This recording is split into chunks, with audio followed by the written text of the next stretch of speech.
Saludamos al ingeniero Juan Cristóbal Lloret, él es legislador por la provincia de La Suay, llegó a la Asamblea por el movimiento UNES y ha sido el principal legislador en llevar adelante la posibilidad de juicio en contra de Pablo Celi, el ex contralor subrogante, decisión que finalmente por unanimidad lo tomaron los legisladores con el voto de 134 de ellos, es decir, unanimidad total.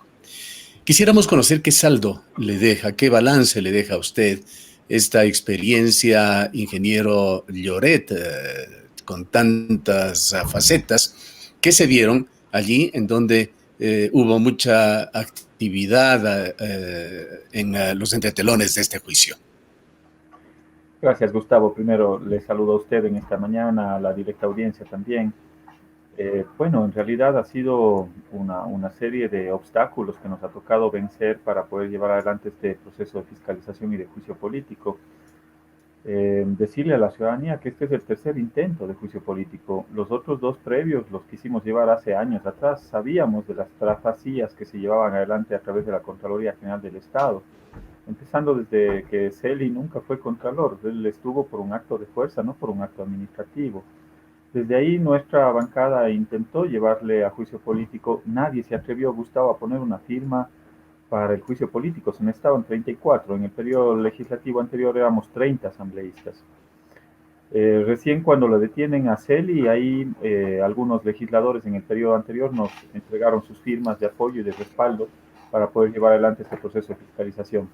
Luego, en el camino, intentaron revivir otro juicio político del señor Ortiz con un informe del presidente de la Comisión de Fiscalización y existieron 80 votos en el Pleno. Un juicio político que no tenía proponente, que habían fenecido los plazos. Es decir, ese obstáculo también lo tuvimos que pasar. Y luego, porque al final, en la Comisión de Fiscalización se olvidaron, el presidente de la comisión se olvidó de pedir una prórroga a la presidenta de la Asamblea y al final no se aprobó un informe con conclusiones y recomendaciones. También superamos ese obstáculo gracias a unas reformas que se hicieron a la Ley Orgánica de la Función Legislativa y hoy estamos de cara al juicio político a Celi. Esto se va a realizar el día lunes. Yo tengo todos los elementos de convicción, los 6 causales están ahí con pruebas documentales, testimoniales de todas las irregularidades que hemos detectado en el caso de Celia frente a la Contraloría. Entre todos estos intereses cruzados que se evidenciaron, ¿qué es lo que más le impresionó? Bueno, un sinnúmero de cosas. Gustavo, yo abrí la caja de Pandora y resulta que yo le puedo decir que me quedé incluso corto con los 6 causales porque salieron a la luz una serie de elementos adicionales. Glosas desvanecidas, glosas de Claro, por ejemplo, 111 millones de dólares, la Junta de Beneficencia de Guayaquil, 7 millones de dólares, contratos que salieron a la luz dentro del caso Las Torres con Oro Negro, por ejemplo, que es un consorcio. Hay un testimonio que es muy fuerte de la viceprefecta de Pastaza, que dice que le exigían $250,000, un funcionario de la Contraloría, para ratificarle la destitución al prefecto de Pastaza y que ella pueda subir. $250,000. Ella se reunió con Celi en 5 ocasiones. Le dijo quién era el nombre de esta persona, de este funcionario, y no hizo absolutamente nada. Lo que me llamó la atención es de cómo utilizaron la Contraloría. Ahí había un esquema de corrupción que sigue operando en la Contraloría General del Estado, desde los mandos medios, inclusive parte de algunos equipos de auditores. Es decir, hay todo un esquema que se habría montado en la Contraloría General del Estado. Hay procesos de Contraloría que fenecieron los plazos o hicieron fenecer los plazos. Muchos de ellos están por ejemplo, en los informes que realiza la Contraloría con respecto al proyecto Tranvía. De los 5 informes que existen del proyecto Tranvía, los 2 primeros están dentro de los plazos, pero los 3 últimos informes de Contraloría los dejaron vencer. Es decir, en el artículo, no estoy seguro si 21 o 26 de la Ley Orgánica de la Contraloría General del Estado se establece que desde que inicia el examen de Contraloría hasta que se aprueba el examen de Contraloría, desde que inicia el orden de trabajo, no pueden pasar más allá de 180 días. Hay casos, como el del Tranvía de Cuenca, que han pasado los 300 días. Cuando vayan al contencioso administrativo, y esos procesos tenían glosas, y quién sabe si no tenían también indicios de responsabilidad penal. Esas cosas Omisiones que se han dado en la Contraloría que afectan a intereses del Estado, en este caso a la ciudad de Cuenca. ¿Son omisiones provocadas o son parte simplemente de esa lentitud de la burocracia? Gustavo, esa es una muy buena interrogante la que usted nos pone, ¿no? Y quizás yo me quedo con algo que me quedó flotando en el ambiente, de una declaración que la dio una persona que compareció a la comisión. Ella nos dijo con claridad que en la Contraloría te generaban el problema para luego venderte la solución. O sea, así operaba la Contraloría, muchas de las veces con razón, hacían exámenes, se determinaban responsabilidades y demás. Esas glosas, muchas de ellas se desvanecieron, y en otros casos te generaban el problema para luego venderte la solución.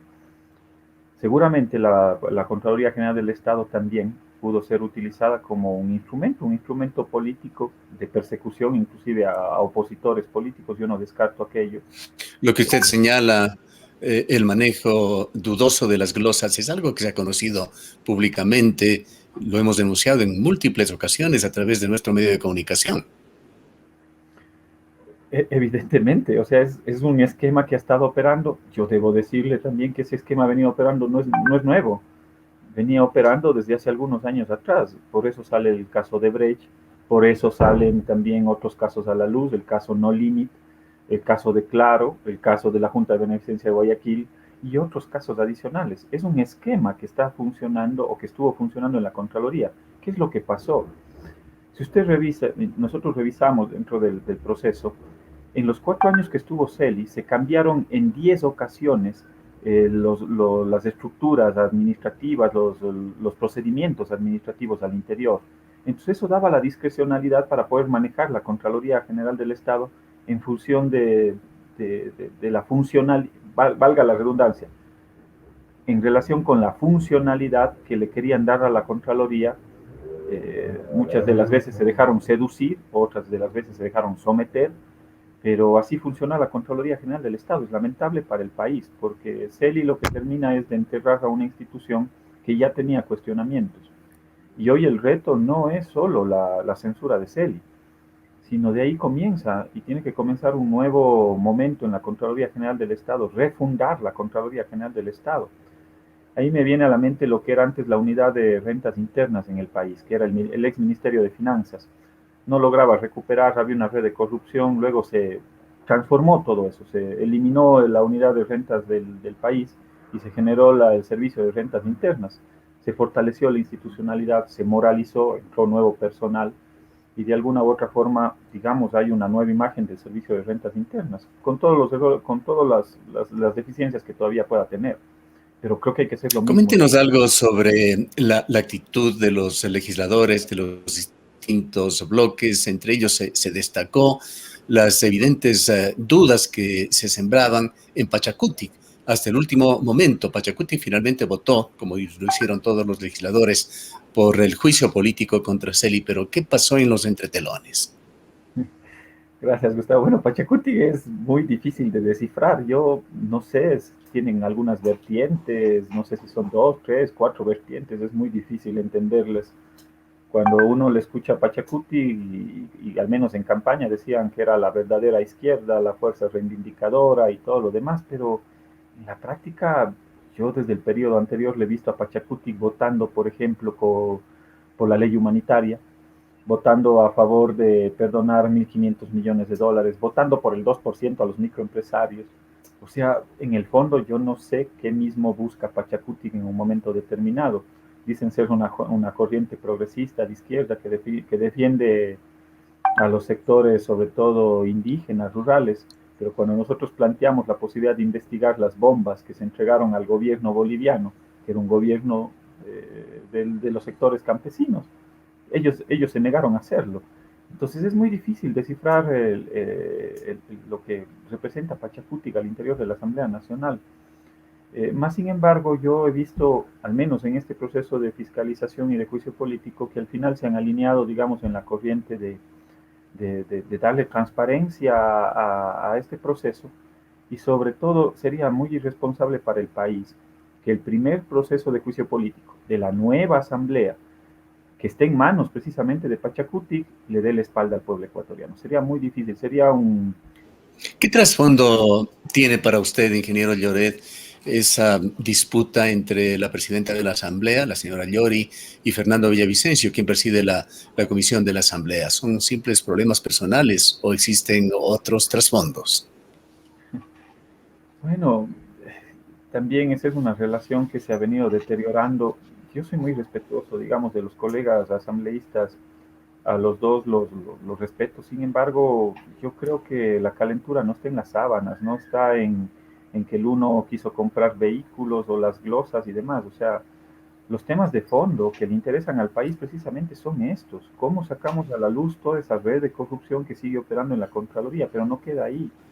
Es decir, hay que ir un paso más allá, hay que plantear una iniciativa de ley para fortalecer a la Contraloría General del Estado. Yo no descarto en la posibilidad de generarle una competencia concurrente. De ahí las disputas personales, que el uno tiene una glosa, que el otro quiso comprar un vehículo, lo que sea. Mire, eso al país le puede servir en un momento determinado para el ámbito mediático, para el show, pero en la práctica eso no resuelve las necesidades de la gente. Y eso debemos entenderlo en la Asamblea Nacional.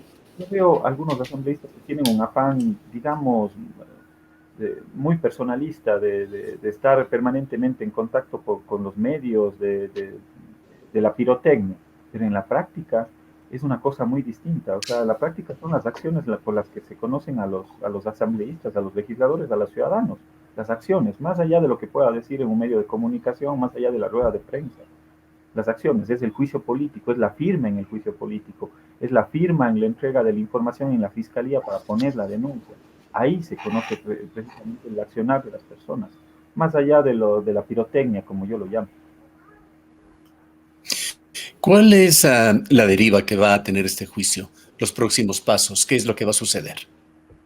Gracias, Gustavo. Bueno, entiendo que ayer ya se le notificó a Celi, había que notificarle con 72 horas de anticipación con los interpelantes del juicio político. En este caso me acompañará nuestra compañera Viviana Veloz, asambleísta de UNES también en la interpelación. Hay 5 días para que se pueda llamar a juicio político. Ya se ha hecho la convocatoria, es el día lunes a las 8:30 de la mañana, y lo que resta es llevar adelante la interpelación. Él tendrá que ejercer su legítimo derecho a la defensa, como no puede ser de otra manera. Nosotros somos garantistas del debido proceso. Tendrá que ejercer su derecho a la defensa durante 3 horas, y nosotros tenemos 2 horas para poder referirnos a las causales que constan dentro del proceso de juicio político, es decir, a los 6 elementos de convicción que hemos presentado. Él tendrá que defenderse sobre esos 6 elementos, y luego tendrá el derecho a la réplica el señor Celi, luego nosotros tendremos también el derecho a la réplica, él tendrá el derecho a la contrarréplica, y al final Celi tendrá que abandonar la sesión y se abrirá el debate. Y se deberá votar una moción. Yo esperaría que esa moción sea una moción de censura a este funcionario, y no solo eso, yo voy a incluir que todo el expediente que ha sustanciado la Comisión de Fiscalización sea remitido a la Fiscalía General del Estado. Ahí hay algunos nombres que tienen que salir a la luz. La lista de Celi tiene que al final ser la que se pueda llevar adelante investigaciones en el ámbito jurisdiccional. Vamos con otro tema, asambleísta Lloret, muy importante para la ciudad de Cuenca. Usted conoce la importancia de proteger nuestras fuentes de agua, los 4 ríos de la ciudad de Cuenca que tanta influencia tienen en la vida de esta ciudad, las consultas populares que se han realizado, la resistencia al crecimiento de la gran minería que se ha evidenciado, que es apoyada por el pueblo de Cuenca. Hay preocupación en Cuenca y en el país por el plan de acción minero que ha propuesto ya el gobierno nacional a través del decreto ejecutivo 151. Y conocemos que se están tratando actualmente también reformas a la ley que regula al sector minero en el Ecuador. Coméntenos, por favor, sobre lo que se está haciendo en la Asamblea, qué discusiones, qué debates se están dando al respecto. Gracias, Gustavo. Evidentemente, esa es una permanente preocupación, no solo de los azuayos, de los cuencanos, sino de diferentes sectores de la población. Yo soy parte de la Comisión de Biodiversidad, y en este momento estamos llevando adelante discusiones, comparecencias con respecto a 3 proyectos de reforma a la ley de minería que se presentaron en el periodo anterior. Estamos en la etapa inicial, es decir, solicitando las comparecencias. Es más, esas comparecencias están abiertas para que los diferentes sectores de la sociedad puedan darnos sus aportes con respecto a estas 3 iniciativas de reforma. ¿Qué es lo que tienen estas propuestas? Sí, son 3 propuestas que se fusionaron en una sola para poder llevar adelante las reformas a la ley de minería. Yo creo que hay algunas preocupaciones que son válidas. Yo hoy día lo exponía precisamente estaban los representantes de la Cámara de la Minería a nivel nacional. A mí me preocupa sobremanera el tema de los pasivos ambientales, por ejemplo, qué garantía se puede ejercer el Estado con respecto a los pasivos ambientales que se llevan adelante por parte de las empresas o concesionarios mineros cuando ya no están en el país. Ese es uno de los problemas graves que tenemos en este momento. Que es uno de los temas ocultos, invisibles en el Decreto Ejecutivo 151. Ese es otro de los temas que ya me voy a referir más adelante. Pero efectivamente, ¿qué es lo que sucede hoy en el país? Hay un concesionario minero, muchos de ellos son transnacionales, vienen al Ecuador, hacen la explotación, hacen la remediación ambiental, pero resulta que los problemas empiezan a dar una década después. Ahí empezamos a encontrar algunos problemas.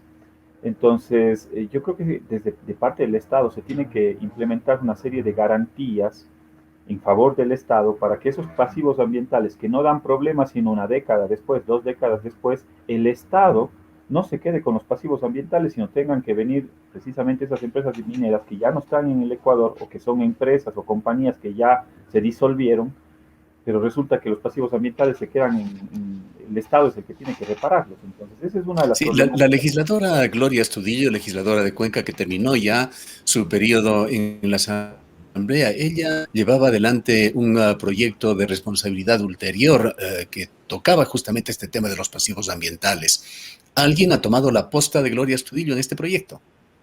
Justamente, eso es una de mis principales preocupaciones, estimado Gustavo. Hoy día les transmití a la Cámara de la Minería precisamente que llegaron a la comisión, porque el Estado no puede quedarse con los pasivos ambientales, tienen que ser las empresas las responsables precisamente de esa garantía ulterior que le permita al Estado resarcir el daño causado. Otro de los elementos tiene que ver también con las regalías mineras.